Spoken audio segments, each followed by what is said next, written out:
Iniciaremos o nosso curso de Finanças Públicas abordando vários temas, dentre eles a participação do Estado na atividade econômica. Para iniciarmos o nosso curso, nós temos que conhecer a atividade econômica, lembrando e relembrando que a atividade econômica ela pode ser organizada em meio a uma economia de mercado, em meio a uma economia socialista. Tá? Porém, entre a socialista e a economia de mercado, existe o sistema econômico de mercado misto. Que sistema é esse? É aquele em que a maioria das atividades econômicas, elas são ditadas pelas regras de mercado. Né? Então, com isso, com essa abordagem em que a demanda e a oferta decidem o que produzir, como produzir e para quem produzir, nós iremos observar que existem algumas falhas nesse sistema de mercado. E por existir falhas nesse sistema de mercado, entra a figura do Estado para corrigir estas falhas. Então, vem comigo, observe o slide para que nós tenhamos uma boa compreensão desse sistema. A teoria das finanças públicas, ela mostra as falhas de mercado.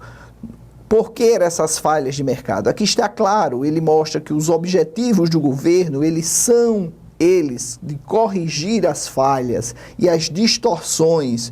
Para quê? Para manter a estabilidade, melhorar a distribuição de renda e alocar os recursos na atividade econômica, que são recursos escassos, com a maior eficiência. E quais seriam essas falhas? Essas falhas seriam originadas em função de quê? Então, nós observamos a existência de bens públicos. O que significa isso? A existência de bens públicos. Ora, um sistema de mercado ditado pela oferta e pela demanda, onde a maioria das empresas são empresas privadas, o que a gente observaria era a existência de somente bens privados. Olha para cá, vem comigo para a gente entender essa explicação. Num sistema puramente de mercado, nenhum agente econômico teria o interesse de fornecer bens à coletividade, bens esses que fossem divisíveis. A atividade privada, ela iria buscar o lucro, o preço seria determinado pelo lucro. Então, algumas pessoas, alguns agentes econômicos, eles ficariam fora deste mercado. Por isso que há necessidade do governo entrar com o fornecimento desses bens públicos. Quais são esses bens públicos? A iluminação de uma rua, de uma avenida, isso constitui um bem público, né? O sistema de vacinação da saúde pública também constitui a oferta de um serviço público. As escolas, os hospitais, enfim, aquilo que o governo oferece à comunidade, caracterizando por duas coisas: a não rivalidade e a não exclusividade. Né? Então, o que é que acontece? O indivíduo, quando adquire um produto, adquire um bem, ele não impede que o outro venha adquirir. Mais adiante, nós iremos detalhar essas condições dos bens públicos, que eles são indivisíveis. Vem para cá, acompanha na tela a próxima característica. Falhas de competição, que se reflete na existência dos monopólios de empresas. O que é essa falta de competição? Vem para cá, presta atenção. Na falta de competição, nós observamos que em alguns mercados, né, existe a dominação de uma empresa. Uma empresa poderia dominar totalmente o mercado, fazendo com que os agentes econômicos, os consumidores, ficassem refém daquele só preço, daquele preço ditado pelaquela empresa. Então entra o governo para tentar coibir a existência desses monopólios aí dado pelo mercado. Ok? Então vamos para a terceira característica da existência do governo na tela. Externalidades positivas e negativas. O que são essas externalidades? Vem para cá. O mercado provoca ações de terceiros. Essas ações elas podem beneficiar ou prejudicar as pessoas. Se elas beneficiam, elas são externalidades positivas. Se elas causam algum dano, elas são chamadas de externalidades negativas. Vamos citar alguns exemplos. Uma externalidade positiva, o seu vizinho ele planta uma árvore e ali aquela árvore dá sombra para a sua residência. Isso é uma coisa boa, isso é uma externalidade positiva. O seu vizinho contrata uma vigilância, aquela vigilância fica lá na porta e aí ele inibe a passagem, a frequência de alguns marginais que poderiam invadir a sua residência. Isso é uma externalidade positiva. E qual seria a externalidade negativa provocada pelo mercado? A externalidade negativa provocada pelo mercado seria quando, por exemplo, o seu vizinho joga os dejetos, o lixo na porta, o lixo na rua, e aquilo ali causa algum mal-estar, tanto para a sua família como para quem transita pela residência. O seu vizinho coloca um som muito alto durante a noite, isso incomoda a sua dormida, incomoda os seus estudos. Isso é uma maneira de se dizer que ele está cometendo uma externalidade negativa. Vamos para a próxima, foca no slide. A outra seria mercados incompletos e a ocorrência de desempregos e inflação. Vem para cá e mostra. O que seria um mercado completo? O mercado completo é aquele mercado em que a gente pudesse ter muitos consumidores, muitos produtores, né? O mercado seria perfeito, dando emprego para as pessoas, onde os preços não seriam elevados, gerando inflação no sistema. E aí entra o governo para controlar essa atividade. Caso venha a haver desemprego, entra o governo para tomar conta disso aí, para evitar que esses preços subam também de forma exagerada. Então, essas são as principais falhas do mercado, falhas essas que fazem com que o governo intervenha na atividade econômica, intervenha na economia de mercado, fazendo com que o sistema vá fluir mais progressivamente. Vem para a tela e observa o que nós temos a seguir. Vamos agora voltar para a nossa tela e observar a diferença entre os bens públicos e os bens privados, ok? O bem privado, ele é excludente, tá? Então, ele exclui. O indivíduo, quando compra uma caneta, aquela caneta pertence a ele e outra pessoa não pode utilizar essa caneta. Isso é uma característica do bem privado. Ele é rival, né? O consumo por uma pessoa inibe o consumo de outra pessoa. Quando o indivíduo consome um produto, o outro indivíduo não pode consumir aquele mesmo produto, a não ser que compre outro.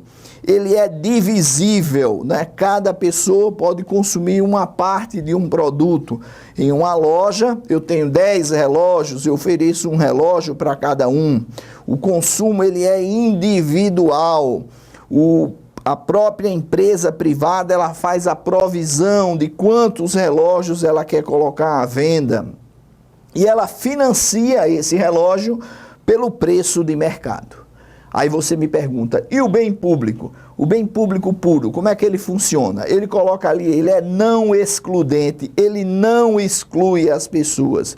Quando você transita pela rua, não é? Aquela iluminação pública, o uso que você faz da iluminação pública, ela não exclui a outra pessoa também utiliza a iluminação pública.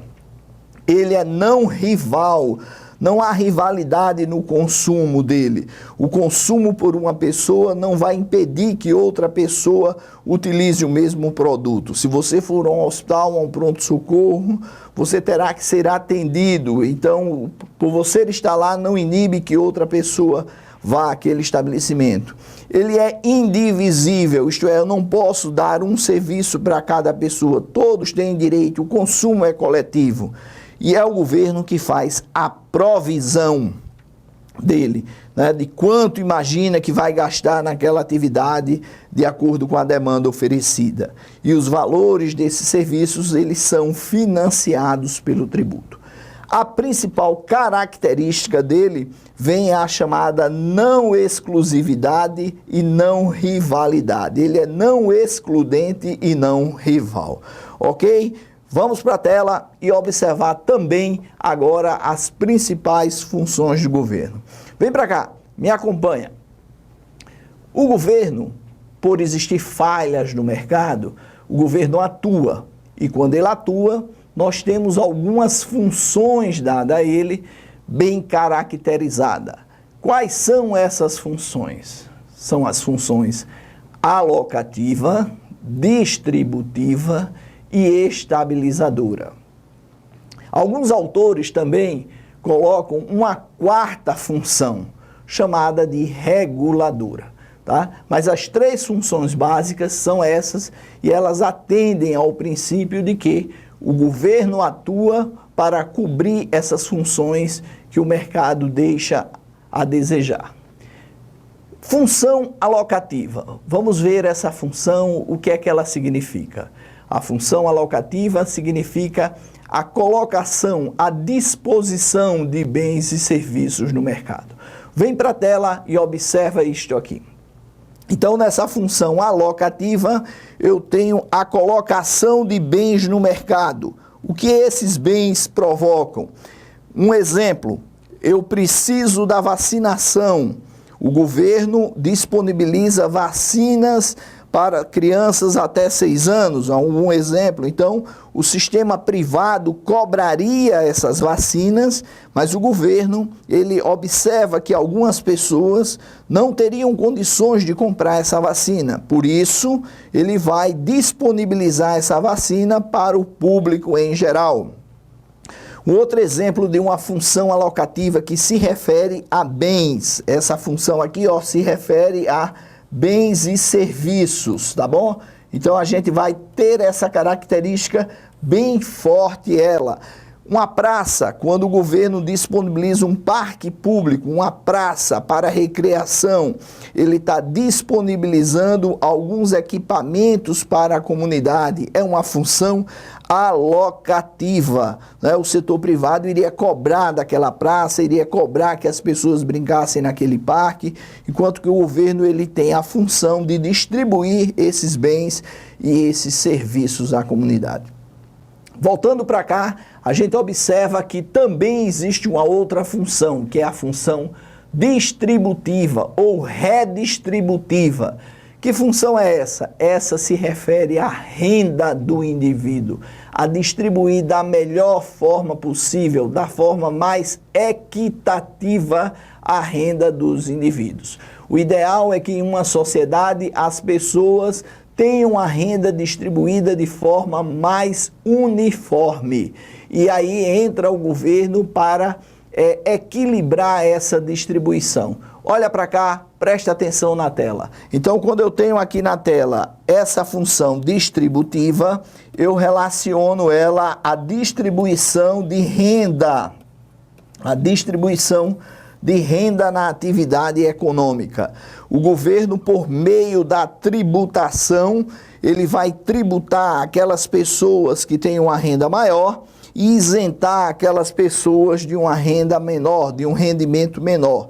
Com isso, ele consegue transferir esta renda e possibilitar aquelas pessoas de um menor poder aquisitivo a obtenção de bens que ele já concedeu pela função alocativa. Então, a função distributiva é quando o governo entra e tenta distribuir melhor a renda, e ele faz isso por meio da tributação.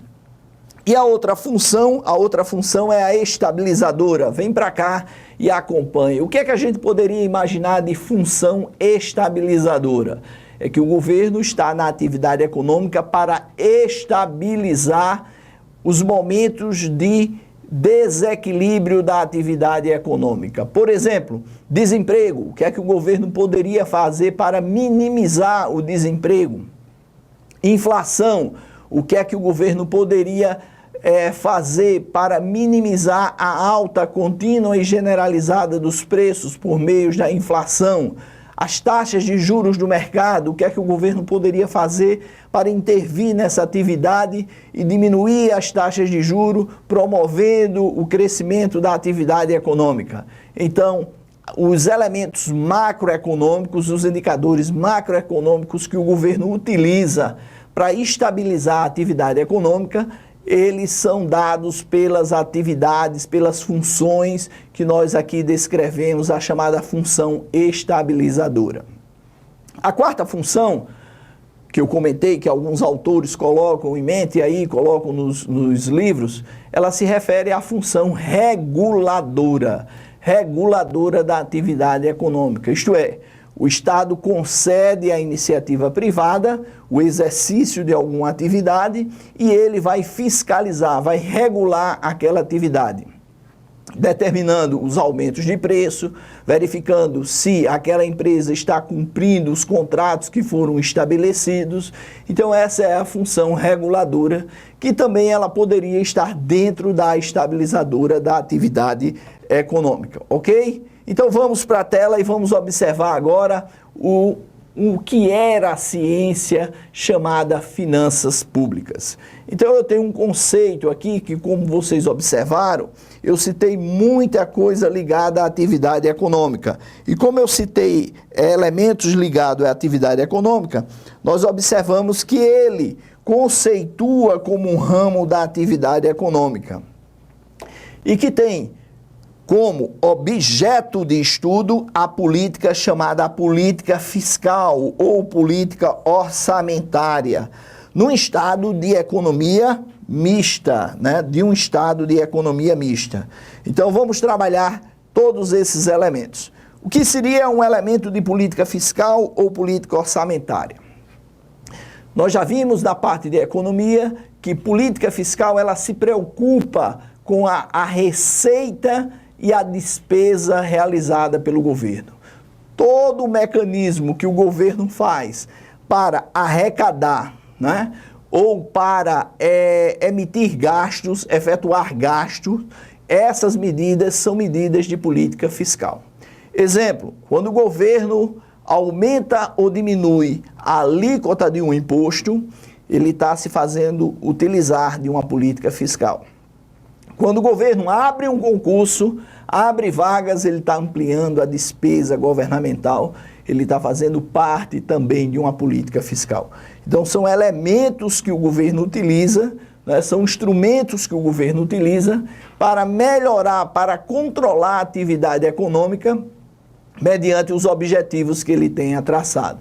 Então, nós temos um ramo da ciência econômica que faz uso com o objeto da chamada política fiscal, né, ou orçamentária, que cuida do orçamento, para o quê? Para efetuar, para atuar na atividade econômica, uma atividade de economia mista. E o que é essa atividade de economia mista? É aquela em que a maioria das coisas, a maioria das transações econômicas, ela acontece via mercado, né? O mercado é que determina o que produzir e quanto produzir. Porém, há uma grande intervenção do governo nessas atividades, sejam elas desempenhando funções alocativas, distribuindo bens e serviços, seja ela por meio de funções distributivas, equilibrando melhor a renda, seja ela estabilizando a atividade econômica, evitando determinados elementos da atividade não muito desejados, como o desemprego e a inflação, tá bom? Então, essa é uma atividade em que nós temos a grande maioria, o setor privado atuando, mas o governo regulando, tomando conta dessa atividade. Vem para a tela. Por política fiscal, entende-se a atuação do governo no que diz respeito à arrecadação de impostos e a gastos públicos. Tá bom? Então, tudo que eu falo relativo aos impostos e aos gastos, isto é, receita e despesa, eu estou trabalhando por meio das finanças públicas. E por que isso? Porque eu tenho que trabalhar. Vem para cá, me segue aqui e observa o que é que eu tenho a falar. Ora, como o Estado tem que atuar na atividade econômica, corrigindo essas distorções, certamente ele terá que ter uma receita suficiente para efetuar os seus gastos. E ele tem essa receita por meio da tributação. Então, o objeto de estudo das finanças está muito voltado ao princípio da tributação, né, a como o governo arrecada e também como ele deve gastar esses recursos. Por isso que todo o nosso foco no estudo será na receita e na despesa, no tributo e nos gastos públicos. Acompanhe aqui na tela o nosso próximo item de estudo. As características desejáveis de um sistema tributário. Ora, vamos para cá, me acompanha aqui como é que a gente vai trabalhar essas características aqui de um sistema tributário. O sistema tributário, ele pode ser avaliado de uma forma ideal, né? O que seria ideal para a gente? O que é que a gente poderia pensar por ideal? É quando eu vou atribuir um imposto, né, eu tenho que pensar na melhor maneira de jogar esse imposto, de trabalhar com esse imposto. E por isso eu vou sempre direcionar, eu vou sempre pensar nesses princípios que são as características desejáveis desse sistema tributário. Que seriam elas? Quais seriam elas? Nós temos a equidade. A equidade, essa é muito cobrada nos concursos. A equidade é a distribuição do ônus, que ela deve ser equitativa. Isto é, todos os indivíduos da sociedade devem pagar o imposto. E esse princípio da equidade, ele observa que você deve pagar o imposto ou de acordo com o princípio do benefício, do que você está recebendo do Estado, ou segundo o princípio da capacidade de pagamento. Então, nós teríamos aqui a seguinte atribuição. A equidade, chamada equidade vertical, né, ela estaria relacionada ao princípio da capacidade de pagamento. Isto é, o indivíduo que tem uma renda maior, certamente deve ser tributado com um percentual mais alto. O indivíduo com a renda menor deve ser tributado com um percentual mais baixo. Isso é o que ele fala de equidade vertical. Quando ele vem falar da chamada equidade horizontal, ele observa o chamado princípio do benefício. Princípio do benefício. Isto é, o indivíduo vai pagar mais se o Estado fornecer a ele uma quantidade maior de benefícios. Que exemplo você teria para esse princípio do benefício? Ora, nós teríamos o exemplo de que se o Estado fornece uma rua pavimentada, uma rua saneada, o indivíduo provavelmente vai pagar mais imposto do que aquele que mora em uma rua onde não há pavimentação e não há o saneamento básico, tá? Então, a equidade, ela se divide em um princípio chamado do benefício, também conhecido como equidade horizontal, e princípio da capacidade de pagamento, conhecido também como equidade vertical. O outro princípio é o princípio da progressividade. Princípio que estabelece que deve tributar mais quem tem renda mais alta, tá? Então, o tributo, ele tem que ser progressivo. Vem para cá e me acompanha no exemplo. O imposto de renda é um exemplo de um tributo, de um princípio que atende à progressividade. Quanto maior a sua renda, maior a tributação, né? O indivíduo com a renda mais baixa fica isento. O indivíduo com a renda intermediária tem um percentual.